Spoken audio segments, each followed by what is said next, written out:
Uma boa tarde a todos. Bem-vindos à Casa de Eurípides. Mais um sábado de aprendizado, de reflexões. Em Curitiba, sendo Curitiba, de frio, esquenta, sol, foi sol. Mas é sempre uma alegria, com chuva ou com sol. Estarmos aqui reunidos para que a cada sábado possamos avançar um pouquinho mais na leitura desse livro tão precioso para a nossa vida, porque nos ensina com trechos pequenos, páginas pequenas, mas profundas, com grandes ensinamentos para o nosso dia a dia. Uma boa tarde aos que estão nos acompanhando à distância pela internet. Sejam bem-vindos também, é uma alegria estar com todos. Vamos então levar o nosso Deus a toda a espiritualidade que nos ampara, a Jesus, a Eurípides, anjos da guarda, todos aqueles que nos orientam, nos incentivam, e agradecer por esses momentos que aqui vamos compartilhar com encarnados e desencarnados essas lições do Evangelho, da doutrina espírita, desse livro tão nosso, que só o título já nos dá a dimensão desse alimento espiritual a que temos acesso. Então, que tenhamos uma tarde produtiva, que possamos compreender aquilo que vamos fazer, a nossa reflexão, com nos melhorarmos um pouquinho mais. Então, a lição de hoje, Razão dos Apelos, capítulo 54 do livro Harmônico. Quem ainda não tem esse livro, ele está disponível tanto fisicamente aqui conosco, como também vocês podem encontrar o livro digital. E é um livro que realmente são lições preciosas. De uma certa forma, elas se encadeiam, mas nós podemos lê-las separadamente e vai também nos trazer uma lição bem profunda. Essa lição está no capítulo 10 do Atos dos Apóstolos, a frase que Emmanuel traz para fazer ligação com o texto que ele nos. Mas antes do capítulo 10, eu fui lá no capítulo 9. Eu gosto de ver o que aconteceu antes, dele trazer aquela mensagem. Apelo, chamado, pedido, nós podemos interpretar de várias maneiras. Pode ser uma reivindicação. E quando nós ligamos no meio jurídico, nós vamos fazer um apelo, uma apelação, um recurso. Então é algo que nós estamos pedindo para nós. E naquela época, quando esse texto traz o que acontece, Emmanuel quer se referir àquilo que Pedro disse num determinado contexto. E esse contexto era justamente aquele início. Depois que Jesus voltou para a parte espiritual, os apóstolos começaram a fazer várias pregações, a criar núcleos, e havia muitas vezes um pouquinho de divergência em como conduzir aquilo, a quem levar a mensagem. Então nós já comentamos aqui anteriormente que Tiago tinha uma tendência a achar que só entre os judeus deveria ser levada a mensagem. Pedro já achava que não, que tinha que ser levada a todos que se interessassem, a todos que pudessem ter acesso. E Paulo às vezes ficava meio lá, Pedro ficava meio lá, meio cá, mas ele ia pregando. E ele fazia curas também. Como disse, eles poderiam fazer tudo o que Jesus estava fazendo antes. Cura, as obsessões. Então Pedro vai realizando essas curas em várias localidades. E no capítulo 9, no finalzinho do capítulo 9 de Atos dos Apóstolos, está dizendo que ele fez 2 curas, que mexeu muito com a comunidade, com o pessoal que estava ali naquela região. Uma é de Enéas, na localidade de Lida. Ele estava paralítico, completamente sem conseguir andar, se locomover, há 8 anos. Ele num cárcere, quer dizer, numa cama muito pobre, muito simples. E Pedro consegue fazer com que ele se levante e ande. E aquilo comprou, surpreendeu todas aquelas pessoas aí. Isso foi em Lida. Numa outra localidade próxima de Lida, Jope, também havia uma pessoa, uma mulher, uma moça, que era muito boa, fazia muitas obras de caridade, de atendimento, já estava entre ali, no meio dos discípulos, e ela subitamente adoece e é dada como morta. E os discípulos que estavam em outra cidade ficaram sabendo disso e mandaram dois mensageiros pedir que Pedro fosse até Jope para atender essa moça, a vítima, o nome dela, para que ela fosse atendida, se ele conseguisse então fazê-la voltar à vida. E ele chegando lá, ele já está nos aposentos superiores, que era comum ser velado dentro da residência, e todos aqueles familiares, aquelas mulheres chorosas. E ele então, como Jesus, pediu que todos saíssem, se concentrou, ajoelhou, orou e disse: levanta, acorda, levanta. E ela em seguida abre os olhos, senta na sua cama, levanta. Então sai daquele estado que na verdade era uma letargia, ela estava sendo dada como morta. E ele então gira a mão dela e leva ela até o andar de baixo com os familiares que, nossa, não sabem como agradecer a Pedro. E aquela notícia também se espalha. Jesus continuou ali em Jope mais uns dias, pregando, fazendo outras curas. E nesse período acontece numa outra região, em Cesareia, um centurião, um militar,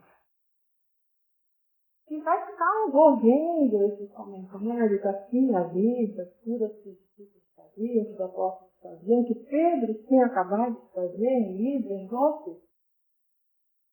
E, refletindo sobre tudo isso, era um homem muito bom, um homem assim com um coração enorme, e nós estamos pensando, Ele morava entre os judeus, embora ele não fosse judeu, ele era romano. Mas ele conseguia conciliar todo aquele rigor, aquela inflexibilidade das leis romanas, com a convivência dele com Jesus. Embora ele sentisse uma discriminação, mas ele conseguia conciliar, ele ajudava, ele dava esmola, ele fazia às vezes vista grossa para alguma coisa que acontecia, para que as pessoas não fossem levadas a um julgamento. Então ele tinha uma natureza de bondade. E tinha obra. Ele fazia, não só sentia, mas ele fazia. E um dia ele tem uma visão. Eu vou aqui na minha colinha para não perder os detalhes importantes. Ele rogava muito a Deus por aqueles sofredores. E aí aparece a ele, numa visão, um anjo. E esse anjo lhe diz assim: as suas orações e as suas obras, suas dádivas, chegaram diante de Deus. Então agora envia 2 varões para Jope, onde estava Pedro, e manda chamar um certo Simão, chamado Pedro. E assim que o anjo saiu, ele ficou tão impactado com aquilo, ele sentiu que realmente era algo sério, importante, e pediu então que 2 mensageiros e mais um soldado fossem até Jope para falar com Pedro. Mais ou menos na sequência, Pedro, que estava em Jope, em uma residência, o texto diz que ele foi ao terraço, naquela época era comum eles terem terraço, onde eles até hospedavam os peregrinos, nas épocas de festas, de peregrinações, e ele sobe esse terraço, está lá orando, e depois ele fica com fome, e enquanto ele está com fome, veio a ele também um momento de êxtase, e ele teve uma visão também. Ele contemplou o céu, e do céu descia, como se fosse assim um lençol, um pano, um manto. Só que dentro tinha quadrúpedes, répteis, aves. Então foi uma visão assim que de início ele ficou meio estranho. O que será, né? O que isso quer dizer? E daí surge uma voz junto com a visão.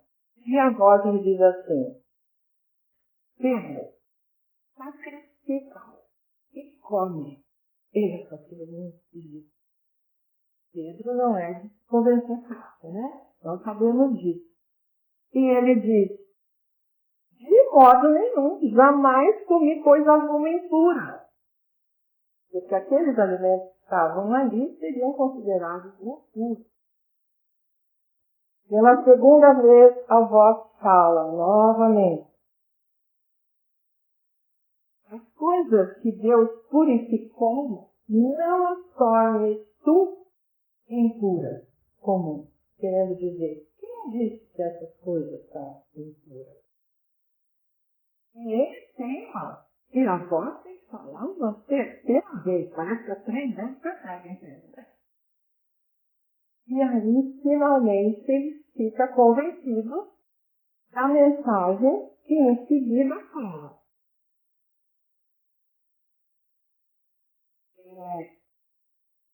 Imole, sacrifica e come. E nesse meio tempo, enquanto ele estava ainda nesse terraço, chegam os mensageiros que o Cornélio, aquele centurião, pediu que fossem até Jope para chamar Pedro.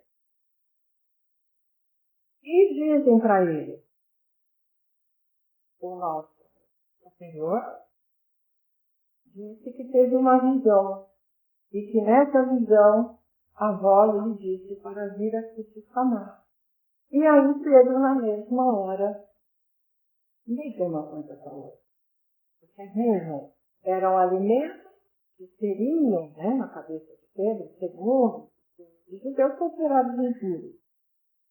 E aí vem homem chamando ele para ir encontrar alguém dos gentios, quer dizer, que não era cristão, ou seja, que era considerado impuro. Então ele sente a conexão. Ele hospeda os homens na sua casa, porque a altura já era noite, e no dia seguinte eles vão para Cesareia encontrar o Cornélio. E aí, quando Pedro chega lá,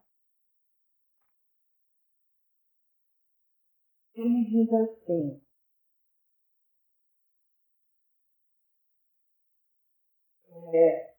Cornélio, inclusive, quando Pedro chega, tem aquela reverência de ajoelhar aos pés, de querer beijar sua mão, e Pedro fala: não, eu sou um homem como você. Ou seja, ele já estava entendendo o recado que aquela mensagem tinha para ele. Ele já se coloca numa posição de igual para igual. Mas ele diz assim: vós compreendeis como é ilegal um varão judeu associar-se e aproximar-se de um estrangeiro. Ele lembra, né, os presentes disso. Mas Deus me mostrou que não se deve declarar nenhum homem comum ou impuro. Por isso, tendo sido chamados, vim sem objeção, sem contrariar, sem contradizer, sem questionar. Questionamento nem falar antes, né? Mas ele faz a pergunta, que é a pergunta que Emmanuel destaca como frase de referência desse capítulo. Pergunto, portanto, por que mandaste me chamar? Na verdade, ele sabia que Cornélio tinha tido uma visão, porque ele sabia ele falar, mas ele queria ouvir o Cornélio, que era aquilo mesmo. E Cornélio disse, há 4 dias estava eu orando, e eis que um varão com túnica brilhante pôs-se diante de mim, e disse que as minhas dúvidas, as minhas obras, as minhas preces tinham sido aceitas por Deus, e que ele dizia, então, que eu tinha que falar. E então, enviei esses homens para ser sanados. E aí Pedro, então, disse, fizeste bem. Na verdade, percebo que Deus não é parcial. E aí já começa a dar um ensinamento, porque Cornélio já tinha chamado algumas pessoas próximas, familiares, amigos, vizinhos, porque sabia que Pedro chegando ia, né, trazer uma mensagem. Então ele fala, percebo que Deus não é parcial. Em toda nação, aquele que o teme e pratica a justiça, lhe é aceitável. E aí, então, começa um ensinamento em que ele vai dizer que Deus é o Deus de todos, e na sequência desses ensinamentos, acontece com aqueles que estavam ali presentes o mesmo que aconteceu em Pentecostes. Eles começam a ouvir línguas diferentes, ensinamentos que chegavam não verbalizados. Então vejam que é um chamado, né, que foi feito, um apelo que foi feito por um homem bom, que foi atendido por um outro homem bom e que envolveu uma certa conscientização, tanto de Pedro como de Cornélio, em relação àquelas crenças que tinham ambos os lados, de que não poderiam estar juntos. Então, isso traz para nós, né? Para nós que estamos sempre falando que devemos amar-nos uns aos outros, não fazer diferença, mas que muitas vezes nos pegamos fazendo alguma diferença, porque não é da mesma religião, ou fazendo algum sectarismo, porque não concordam, né, com o seu crença. E essa nossa reflexão, né? Até que ponto nós realmente estamos dando ao nosso modo de agir, de falar, de pensar, essa característica de universalidade da mensagem de Jesus, da mensagem da doutrina espírita, que é para todos, sem discussão. Nós vemos também que nesse momento em que Pedro teve a sua visão, que Cornélio também teve a sua, um fenômeno medíocre, né? Uma visão e uma voz direta. No caso de Cornélio, ele chegou a ver o anjo, uma figura luminosa. No caso de Pedro, ele viu aquela figura daquele pano com aqueles alimentos considerados impuros, mas veio a voz direta. Então, nós percebemos que é um texto que traz lições para nós, tanto num sentido mais específico da comunicação com os espíritos, de uma reunião mediúnica, como também no sentido mais amplo de toda a nossa vida. Porque nós não somos médiums somente na hora que estamos numa reunião mediúnica. E todos nós temos alguma mediunidade. Começar pela nossa intuição, um sonho, uma palavra que alguém traz na hora que nós estamos em dúvida e que vem exatamente resolver ou dar uma pista daquilo que nós precisamos fazer. Então, como nós temos mediunidade? E, além do que, o que é considerado impuro por nós? Será que não vai aí aquela nossa velha mania de julgar? Né? Os nossos preconceitos? as nossas suposições a respeito das outras pessoas, quem diz, né, que algo é impuro? Quem sou eu para achar que alguém é impuro? Só porque talvez tenha estilo de vida diferente do meu, tenha sido criada sob outros valores diferentes do meu, mas quem sabe a pessoa que tem grandes obras como lastro, e eu nem estou sabendo. Então, isso é que eu vou considerar puro ou impuro? É algo também para nós pensarmos a partir dessa lição. E quando o Emmanuel fala em apelo, né, pedido, ele está falando, na verdade, de evocação. Nós vamos ver, eu vou ler um trechinho já do texto. Ele está falando, porque tudo que nós atraímos, seja falando explicitamente, chamando Jesus mesmo, o simples Jesus, ou uma conversa íntima com nossos advogados. Não, filho, nós estamos pedindo. E aí, eu fui olhar, será que ele está falando de evocação só no sentido mediúnico, né? No sentido de chamar um determinado espírito, ou ele está falando para a nossa vida em geral? E vimos que então, é a nossa vida em geral.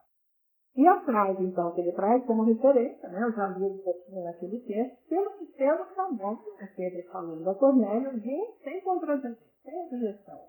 Pergunta foi, por que razão mandaste ele também? E aí Cornélio vai contra da visão dele. Aí Emmanuel reflete o seguinte, a pergunta de Pedro ao centurião Cornélio é traço de grande significação nos atos apostólicos. Esse funcionário romano era conhecido por suas tradições de homem caridoso e reto. Invocava a presença dos discípulos de Pedro, atendendo a elevadas razões de ordem moral, após generoso arbítrio de um emissário, a visão que ele teve, e, contudo, atingindo o círculo doméstico, pescador, né? O pescador de Capernaum, ele pergunta por que razão chamar. Porque Simão precisava, apesar dele ter recebido aquela visão, dele ter se convencido de que era algo sério. Ele faz essa pergunta porque ele quer se certificar dos motivos que Cornélio tinha para chamar. Então, Emmanuel fala que não precisava conhecer as finalidades de semelhante exigência, tanto quanto o servidor vigilante, necessita saber onde pisa e com que fim é convocado aos campos alheios. Então, embora a lição seja de nos mostrar essa questão da universalidade da mensagem, do não julgamento, do não sectarismo. Não é por isso que nós vamos adentrar em qualquer lugar e saber onde eu estou pisando, né? Quem é que está me chamando? Por que razão estão me chamando? Esse quadro expressivo sugere muitas considerações aos novos aprendizes do Evangelho. E aí ele fala assim, muita gente, por ouvir referência a esse ou aquele espírito elevado, costuma invocar a presença nas reuniões doutrinárias. Aí ele já faz todo o ensinamento. Muitos de nós temos, assim, um costume de estar a toda hora querendo a presença de espírito elevado. E por quê? Na sequência, nós vamos repetir também. Olha nós aqui vendo tantas vezes ele falar em invocando, invocar, razão dos apelos, e depois ele fala isso, espírito elevado. E muitas vezes podem e devem ser evocados ou invocados. E aí eu falei, invocar, evocar, será que é a mesma coisa? Porque nós costumamos falar um pelo outro sem grandes diferenças. E podem ser faladas assim, sem grandes diferenças, porque o sentido é muito semelhante. eu fui dar uma pesquisadinha e aí invocar, quando nós invocamos a proteção da espiritualidade, como quando nós fazemos aqui uma prece, nós não estamos evocando um determinado espírito, nós estamos invocando, pedindo a proteção em geral da espiritualidade. Então é algo que vem como se fosse didaticamente falando de fora para dentro, para que eu interiorize, eu absorva essa proteção. Evocar, isso alguns linguistas já falam, tá? Evocar seria eu, a partir de uma necessidade minha, de dentro do meu coração, para fora, evoco a presença de alguém.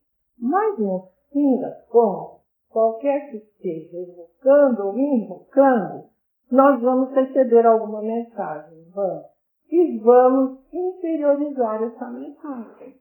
Então não vai fazer muita diferença. Mas é só uma nuance, né? Para quando nós encontrarmos essas palavras, nós não ficarmos na dúvida se são exatamente iguais ou se tem aí alguma diferença. E aí, quando nós pensamos assim, bem, quando nós evocamos, invocamos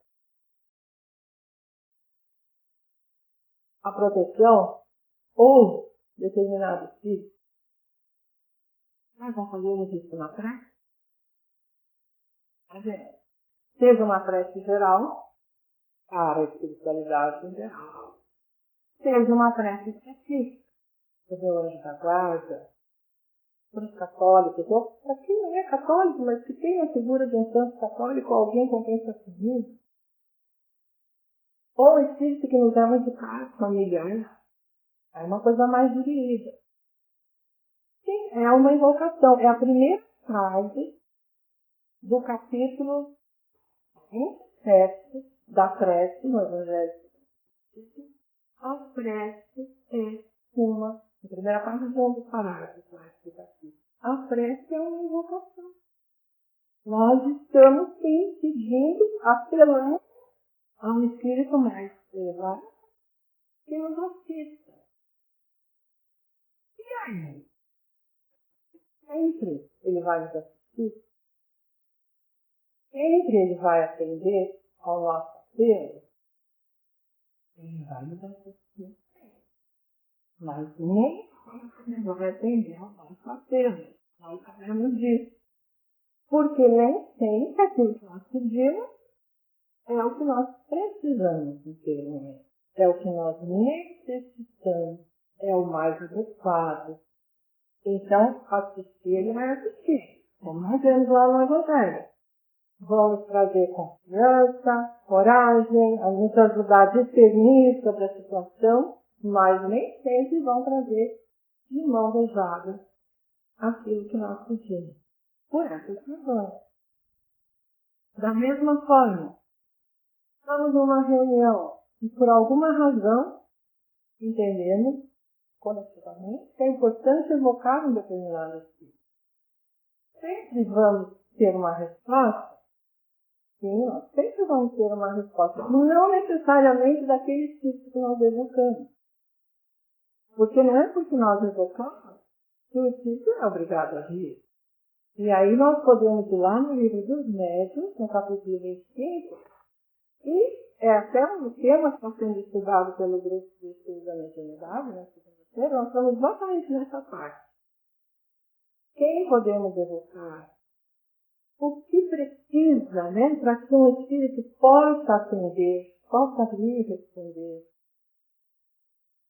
Em que condições isso pode se dar?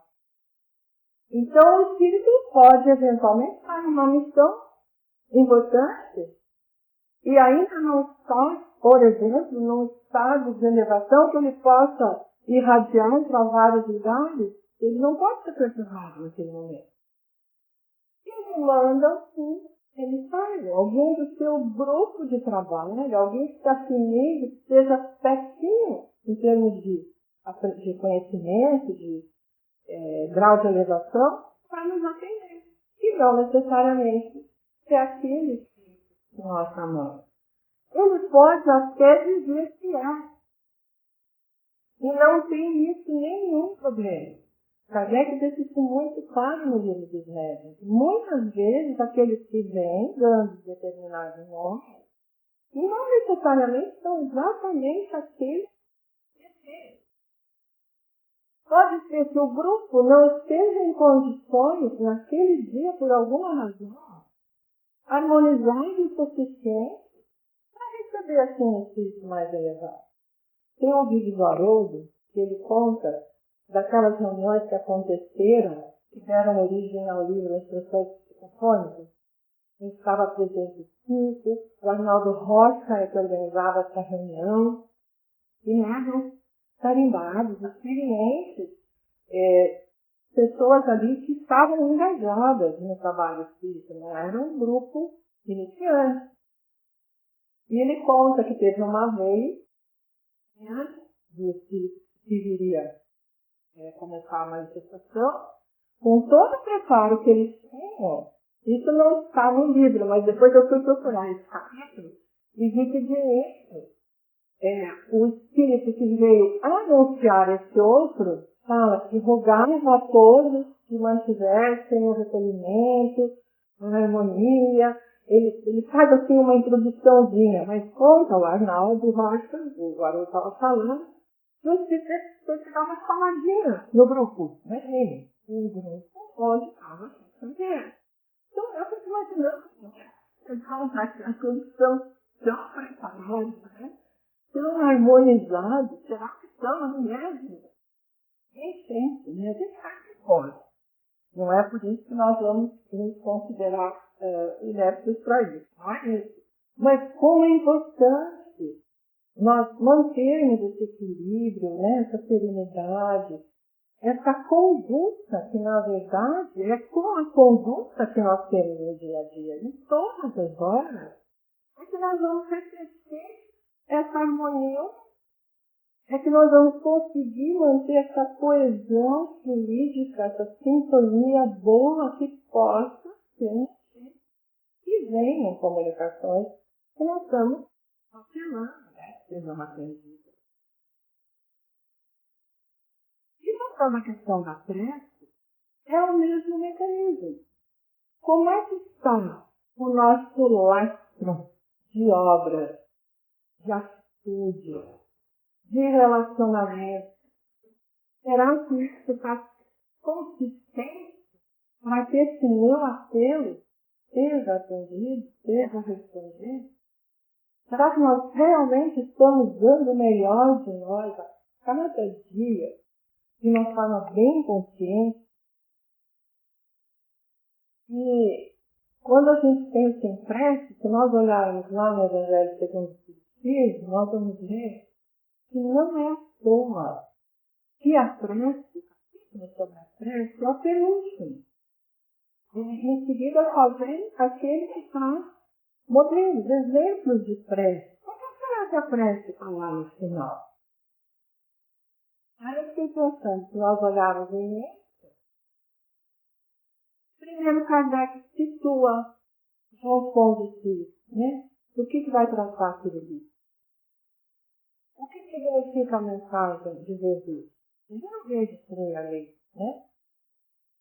Ele vem falar das revelações, ele vem falar da vida futura, da pluralidade dos mundos, né? Muitas moradas na casa do meu pai. Ele vem falar da reencarnação. Então, primeiro ele traz as bases do ensinamento do Evangelho. Vamos imaginar assim uma pirâmide. Então, tudo isso, os primeiros capítulos estão na base. Depois ele vai falar das bem-aventuranças para aqueles que sofrem. Então, são várias as bem-aventuranças, mas ele traz esse alento, que nós teremos essa alegria, essa recompensa. E ele depois vem trazer de que forma nós conseguimos isso. Então, dai de graça, você de graça receber, amai os vossos inimigos, não se pode servir a Deus com amor. Não é assim? Então, ele traz a base, depois ele traz o alento, e ele traz as ferramentas para nós conseguirmos esse talento. E lá por último, a fé. Quer dizer, depois da gente trabalhar dentro de nós mesmos, todas essas coisas, que não é, nós sabemos disso. Mas a gente não pode desanimar. Não sabemos que nós somos defeitos, mas a gente também sabe que nós já temos algumas lições. Não sabemos. Será que nós sabemos? Imagine que você vai passar uma temporada numa ilha deserta. E você vai poder escolher levar junto com você. Não é alguém que vai levar, não. Você vai levar de você a melhor qualidade. Para ser sua companheira, né? E você vai poder deixar para trás seu pior do qualidade, né? O que de nós a gente quer conviver e o que de nós a gente quer distância. Então a gente sabe sim, naquilo que a gente precisa melhorar, naquilo que de repente a gente ia dizer assim, não, pode deixar um barquinho para ver essa qualidade aqui, para me visitar de vez em quando, e de vez em quando eu levo embora alguma outra, porque é claro que não é uma só, né? Nós temos mais de uma qualidade, temos muito. Mas nós sabemos que é um verdadeiro roteiro, esse passo a passo, tendo como roteiro o Evangelho, seguindo essa verdadeira receita de bem viver, observando bem essas máximas que ele traz nos primeiros capítulos do Evangelho, tendo a certeza de que essas bem-aventuranças acontecem sim, e utilizando as ferramentas que ele nos traz como exercícios diários para conquistar isso, nós aí podemos fazer uma fé e temos a certeza de que nós temos razões consistentes para estar pedindo aquilo que nós estamos pedindo. E nós temos lastro suficiente para evocar determinados que nós podemos assistir. E não de uma forma atabalhoada, sem muita consciência do que está sendo feito, sem muita reflexão sobre o nosso merecimento. Então a gente percebe isso, né? Que nós temos na mão um tesouro. O Evangelho é um tesouro. Basta nós nos dedicarmos a aprender, a praticar o que está ali. Como qualquer outra coisa que a gente faz na vida. E só saber não resolve. Tem que praticar. E tem também aquela passagem, né, que é um verso de Campos que traz um dos seus livros, né, crônicas, contos, não me lembro qual agora, que uma vez eu só comentei aqui, mas que é bem dentro dessa questão, né, da mensagem que Pedro traz. E ele traz, como eu comentei, ele tinha ainda essa tendência a achar que só entre os judeus é que devia ser levada a mensagem e tal. Isso também já depois que Jesus tinha partido. E que eles se dedicavam então mais a fazer missões e orações e a não acompanhar muito quando essas peregrinações eram para povos considerados gentios e que um dia eu orava. Quando ele sentiu aquela luz chegando, ele viu que era Jesus. E ele ficou cheio de alegria. Só que Jesus passou por ele. Não parou. E seguiu. Ele ficou desesperado e chamou mestre. Aí Jesus disse que ele estava a caminho de Jerusalém, porque lá os outros discípulos estavam no trabalho. E ele então se conscientiza do quanto ele estava se definindo, né, de participar de algo que, porque era com os gentios e ele não concordava, ele estava se ausentando. E no outro dia, conta ali a história, que na primeira hora da manhã ele estava lá, lavando um doente que chegava com as feridas mais difíceis de serem limpas, e a partir daí ele se integra. Então, nesse trabalho de levar a mensagem e o atendimento para os gentios também, quer dizer, não fazendo diferença nenhuma. Se nós pensarmos um pouquinho que o tempo todo nós estamos atraindo companhias para responder aos nossos apelos, e se nós pararmos para pensar como é o nosso dia a dia em termos de pensamentos, sentimentos, emoções que caminham numa determinada frequência. E que com isso nós trazemos para nós os mesmos companheiros, que estão, seja na tristeza, seja no medo, seja na inveja, seja na culpa, seja na alegria, na paz, na bondade. Nós atraímos o tempo todo. Porque a evocação, a invocação, não precisa ser ostensível. Nós estamos invocando o tempo inteiro. Com os nossos pensamentos, com os nossos sentimentos. É um imã. Então, se eu estou alegre, feliz, eu estou com um monte de gente me acompanhando que eu nem estou vendo, que também está alegre, feliz. Se eu estou triste, muito triste, desencarnados vão estar ali alimentando a minha tristeza, porque estão vibrando na mesma fase. Recentemente eu passei por uma situação assim, de uma tristeza que começou a chegar, por um determinado motivo, e eu me vi, poxa, mas não estou conseguindo sair disso, né? Até que chegou uma hora que eu queria curar, mas não, eu vou sair disso. E comecei a fazer para sair. Correndo o risco do que eu ia fazer para sair. E consegui sair. O nada e você. Aí eu pensei, bom, eu vou arriscar. Criei coragem. E fui e fiz o que tinha que ser feito. E quando nós falamos nessas emoções, medo, inércia, coragem, depois alegria, paz, bondade, amor. Tem aquela escala de Hawkins, né? Vocês já devem ter visto. Quem não viu ainda, procure na internet. Que vai mostrando a frequência das vibrações desse sentimento. Então, quem está ali mais embaixo, deixa eu ver se eu acho aqui, porque eu até tirei uma foto para falar para vocês, tá? Começa com a vergonha. É a mais baixinha. Culpa, apatia, tristeza, medo, desejo, raiva, orgulho. Ali no meio da escala vem a coragem. É o divisor. Ou seja, aquele momento em que você reconhece que você não está fazendo nada para sair daquilo. Né? Você está só ali cultivando as suas emoções. Aí você cria coragem.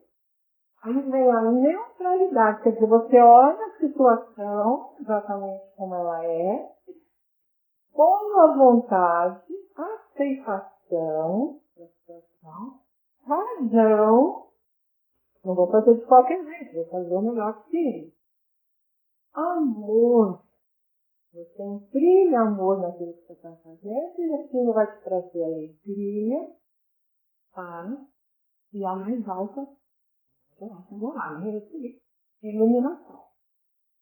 Então, é algo que nós podemos fazer. Como? Com esses treinamentos que o Evangelho nos traz, que a doutrina espírita nos traz. Então, Emmanuel estava dizendo que nós, muitas vezes, queremos ouvir um espírito elevado e invocamos sua presença. Então, ele fala assim, a resolução, porém, é intempestiva, desarrazoável. Quer dizer, isso quer dizer que não é para nunca nós? Não, está dizendo que muitas das vezes a gente age de uma forma tentativa e desarrazoável. Por que reclamar de companhia que não mereceu? Não se pode afirmar que esse impulso seja por leviandade, não é isso? Mas precisamos encarecer a importância das finalidades em jogo. Então, refletir em tudo isso que nós comentamos. Se nós somos graças, se nós merecemos, se nós precisamos mesmo. Imaginar, aí recarga agora, imaginar esse famoso se morrer. Andando mensageiros, né? Evocando e enviando para esse famoso se morrer. Para determinar o círculo de oração.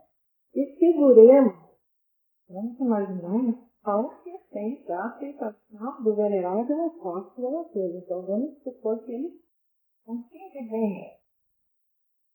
Naturalmente, sereis obrigados a expor ao grande emissário celestial os motivos da requisição.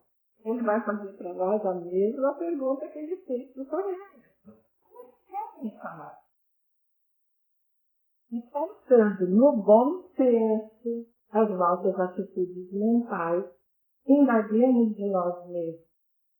Se possuímos bastante elevação para ver, ouvir e compreender o Espírito de Deus. Quem de nós responderá afirmativamente? Vamos pensar lá na nossa vida para mim, né? Quem de nós? O que de nós vamos levar? O que de nós vamos deixar? Quem de nós responderá afirmativamente? Teremos assim suficiente audácia de invocar o sublime César, tão somente a medida que há?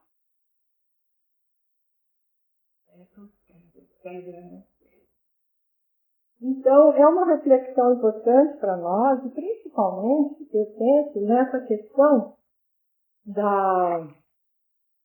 nós termos a consciência de quanto nós estamos trabalhando para esse nosso merecimento, para esse nosso lar. E no livro Pensamento e Vida, no capítulo 8, Emmanuel também vai falar dessa associação que nós fazemos com essas companhias que mesmo sem evocar ou invocar explicitamente, nós estamos apelando para que venham perto de nós. E isso acontece como?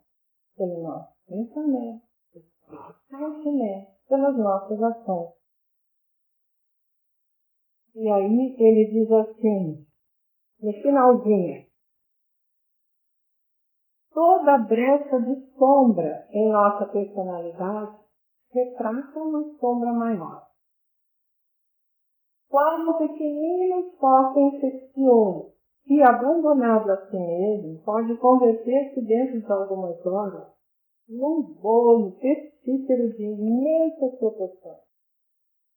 A maledicência pode precipitar-nos no vício, tanto quanto a cólera sistemática nos arrasta muitas vezes aos labirintos da loucura ou às trevas do crime.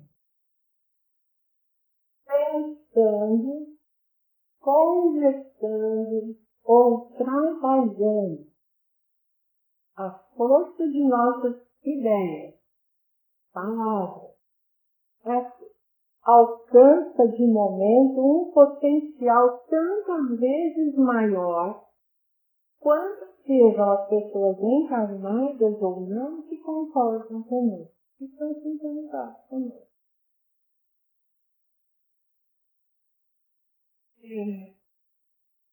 Potencial esse que tende a aumentar indefinidamente, impondo-nos de retorno consequências dos nossos atos iniciativos.